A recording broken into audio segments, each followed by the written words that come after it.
अब वैसे तो बिरयानी के बहुत सारे फॉर्म्स हैं, चाहे वो अवधी बिरयानी हो, चाहे वो हैदराबादी हो। इनफैक्ट अगर आप साउथ में जाओगे तो फिर आपको रियलाइज़ होगा कि बिरयानी की तो अपनी अलग ही दुनिया है। ये जो बिरयानी मैं आपको इस वीडियो में दिखा रहा हूँ, ये एक ऐसा फॉर्म है बिरयानी का जो कि बिल्कुल होम स्टाइल है। इनफैक्ट मेरे एक बहुत क्लोज फ्रेंड की नानी ये बनाया करती थी। मैंने यहाँ पर यूज़ किया है ऑलिव एक्टिव ऑयल का। बेस्ट बात तो ये है कि एक मल्टी सोर्स ऑयल है जिसमें गुडनेस ऑफ ऑलिव ऑयल है और आप इसको किसी भी इंडियन कुकिंग में इस्तेमाल कर सकते हो और इसकी कॉस्ट बाकी रेगुलर ऑयल से ज़्यादा महंगी भी नहीं है। हेलो दोस्तों, मैं हूं भरत और आपका स्वागत है भरत किचन हिंदी में। तो फिर देर किस बात की, चलो फिर शुरू करते हैं। अब ये सोया चंक्स की बिरयानी या सोया बिरयानी बनाने के लिए ऑब्वियसली आपको सबसे पहले कुछ चीज़ें भिगानी होंगी, जैसे कि सोया चंक्स। तो मैंने बस यहाँ पर 1 कप सोया चंक्स लिए हैं, उसको पानी में डालकर 15 से 20 मिनट के लिए छोड़ दिया है ताकि वो अच्छे से फूल जाए। और हाँ, आप इस बात का ध्यान ज़रूर देना, जब सोया चंक्स अच्छे से फूल जाएंगे तो आपने उनसे सारा पानी ड्रेन आउट करना है ताकि वो बिरयानी के सारे फ्लेवर्स को एब्जॉर्ब कर सके। राइट, तो सारा पानी निचोड़ कर आप सोया चंक्स को अलग रख लेना। और जो सेकंड चीज़ जो हमें भिगानी है बिरयानी में, वो ऑब्वियसली चावल है। तो मैंने यहाँ पर 1.5 कप या 300 ग्राम चावल लिए हैं। देखो, आप कोई भी लॉन्ग ग्रेन राइस यूज कर सकते हो। मैंने बासमती यहाँ पर यूज करी है, लेकिन बाजार में गोल्डन सेला भी यूज करी जाती है, डुप्लीकेट बासमती भी करी जाती है। मेन बात यहाँ पर सारी ये है कि ये पार स्ट्रीम राइस होनी चाहिए, यानी कि राइस की जो सरफेस है वो सेट होनी चाहिए, तभी वो बिरयानी में जब हम दम लगाते हैं उसको स्टैंड कर पाएगी। ऑब्वियसली बासमती राइस का फ्लेवर भी आता है, लेकिन आपके पास घर में जो लॉन्ग ग्रेन राइस रखी हो आप उसी का इस्तेमाल करना। बस यहाँ पर आपको चावलों को अच्छे से धोना है और लगभग मैंने 2 से 3 बारी धोया है और फिर चावलों को भीगने के लिए छोड़ दिया है पानी में ही, अगेन 15 से 20 मिनट के लिए। तो मैंने तो यहाँ पर आपको टाइम लैप्स में करके दिखा दिया है, लेकिन आप सोया को और चावलों को एकदम साथ में ही भीगने के लिए छोड़ देना। अच्छा, बिरयानी में मैंने यहाँ पर जो सब्जियां ली हैं उसमें मैंने 2 प्याज लिए हैं, 1 आलू है, आधी शिमला मिर्च, साथ में बीन्स, गाजर। मिर्ची के बिना बिरयानी तो इनकम्प्लीट है, और नींबू लिया है मैंने। हाँ, यहाँ पर आपको 1 प्याज दिख रहा है, बट बाद में मेरे को रियलाइज हुआ था कि जब ब्राउन अनियंस बनाने हैं तो उसमें इस क्वांटिटी के हिसाब से 2 प्याज ही सही रहेंगे। तो आपने बेसिकली स्लाइस करना है प्याज को, ब्राउन अनियंस बनाने हैं ना। आलू को मैंने क्यूब कर दिया है, शिमला मिर्च को रफली चॉप कर दिया है, बीन्स और कैरेट को भी, और मिर्ची को मैंने स्लाइस कर दिया, और नींबू का रस मैंने पहले ही निकाल कर रख लिया है। खैर, आप यहाँ पर देख सकते हो मैंने दूसरा प्याज यहाँ पर स्लाइस करके डाल ही दिया है।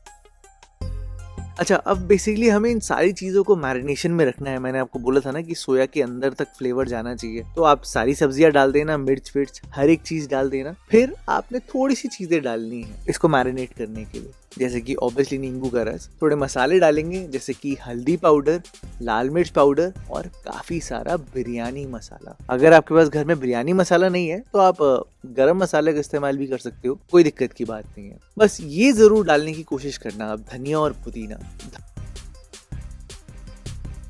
ये ज़रूर आप डालने की कोशिश करना। और जब मैंने यहाँ पर डाला था मैरिनेशन के लिए तो मेरे को रियलाइज़ हुआ कि मेरा बोल तो बहुत ही छोटा है ये सारी चीज़ें फिट करने के लिए, तो मैंने ट्रांसफ़र कर दिया उसको एक बड़े बोल में ताकि मैं आराम से सारी चीज़ें फिट कर सकूं। आगे मेरा सबसे फेवरेट इंग्रेडिएंट और सबसे इम्पोर्टेंट इंग्रेडिएंट इस कढ़ाई बिरयानी का ये है कि आपने कसूरी मेथी डालनी है, नमक आप डालना, ऑब्वियसली ये सारी चीज़ों का आप अच्छे से मिला देना। और इन सब चीज़ों को जोड़ने के लिए बहुत थोड़ी सी आपको दही चाहिए होगी, बहुत ज़्यादा दही नहीं चाहिए, बेसिकली जोड़ने के लिए आपको थोड़ी सी दही चाहिए।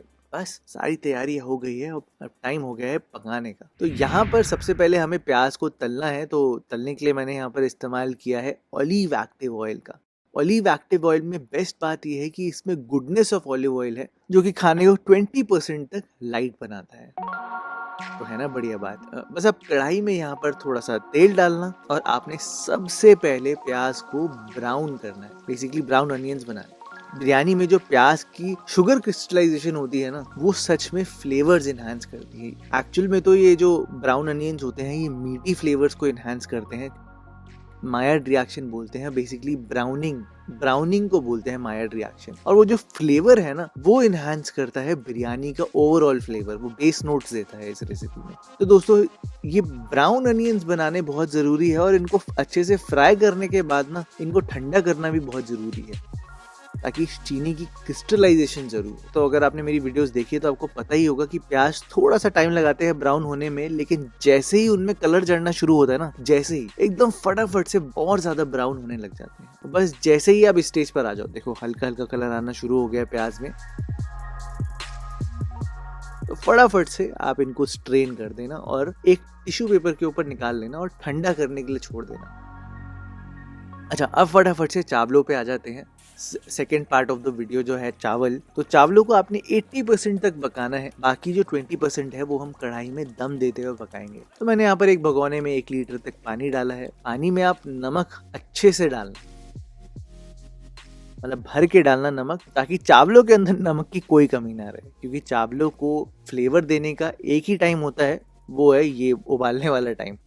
तो जैसे ही पानी आपका अच्छे से बॉईल होने लग जाएगा, उबलने लग जाएगा, फिर आपने फटाफट से चावलों से पानी ड्रेन आउट कर कर इस पानी में डालना है। और सबसे इम्पोर्टेंट बात बिरयानी बनाते हुए कि ये चावल आपने स्टर ज़्यादा बिल्कुल भी नहीं करने। मैं सिर्फ इनको एक ही बारी स्टर करूँगा, जब ये थोड़े से बॉईल होने लग जाएंगे ना, तभी इनको स्टर करूँगा। ज़्यादा स्टर बिल्कुल भी नहीं करना, क्योंकि इनिशियली अगर आप चावलों को स्टर कर दोगे तो वो पक्का कहीं ना कहीं टूट जाएंगे। तो चावल तोड़ने थोड़ी है बिरयानी के। थोड़ी देर में ही चावल बॉईल होने लग जाएंगे, और एक बारी जब बॉईल हो जाएंगे ना, तो आप इनको आराम से स्टर कर सकते हो, क्योंकि चावल पकने लग गए ना, तो ऐसे इतनी इजीली टूटेंगे नहीं। और आपको पता कैसे चलेगा कि वो स्टेज आ गई है?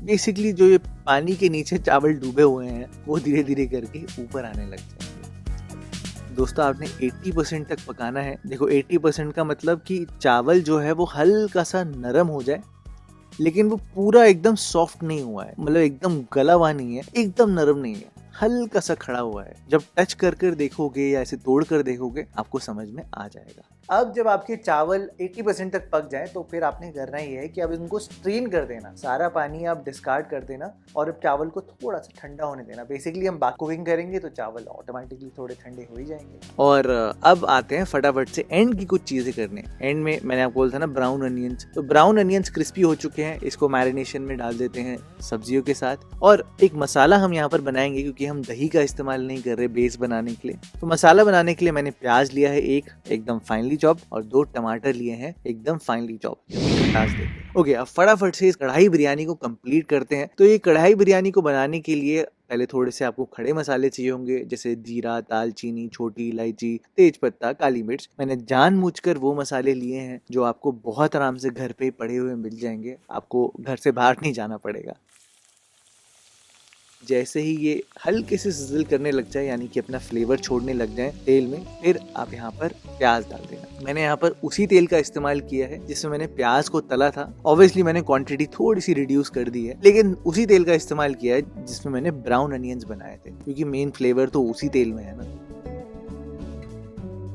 अब आपने यहाँ पर भी प्याज को ब्राउन करना है, लेकिन ये वाले जब हम प्याज को जो हम ब्राउन कर रहे हैं इनमें, और वो जो हमने ब्राउन अनियंस बनाए थे जिसको बिरिस्ता भी कहते हैं, उनमें फर्क है, उनके फ्लेवर में फर्क आएगा, क्योंकि इसमें हम डायरेक्टली एसिड डाल रहे हैं जो कि टमाटर के फॉर्म में है। उस वाले में हमने चीनी को पूरा क्रिस्टलाइज होने दिया था। दोनों के फ्लेवर में सच में फर्क आता है। टमाटर डालने के बाद आपको तो पता ही है कि नमक आएगा।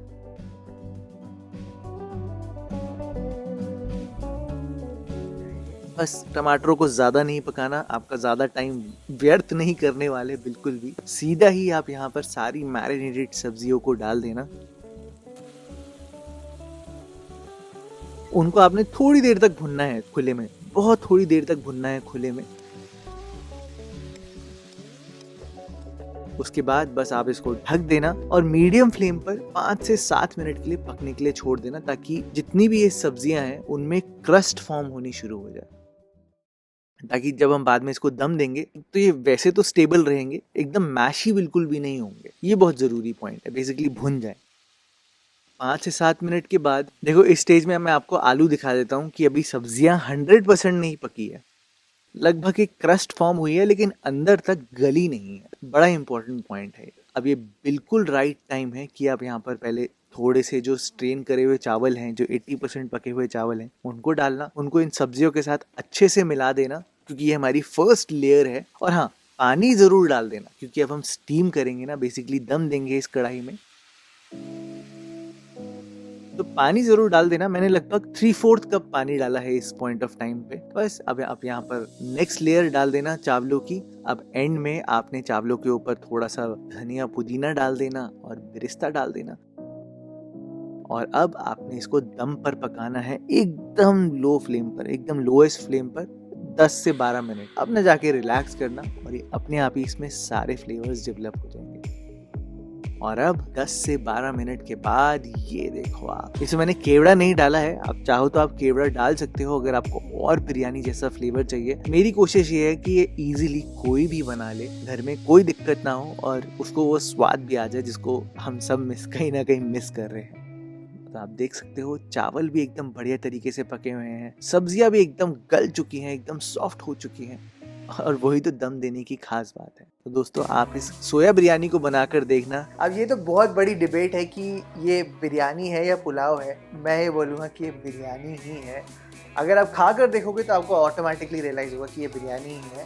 खैर दोस्तों, अगर आपके पास भी आपकी दादी की या नानी की कोई स्पेशल रेसिपी है जो आप शेयर करना चाहते हो, तो दोस्तों ये आखिरी मौका है दादी माँ का खाना विद अ ट्विस्ट में पार्टिसिपेट करने का। बस आपको olive.in/Bharat's Kitchen पर जाना है। वहाँ पर आप शेयर कर सकते हो अपनी रेसिपी और आपको मिल सकते हैं ऑलिव एक्टिव ऑयल की तरफ से कुछ स्पेशल गिफ्ट हैम्पर।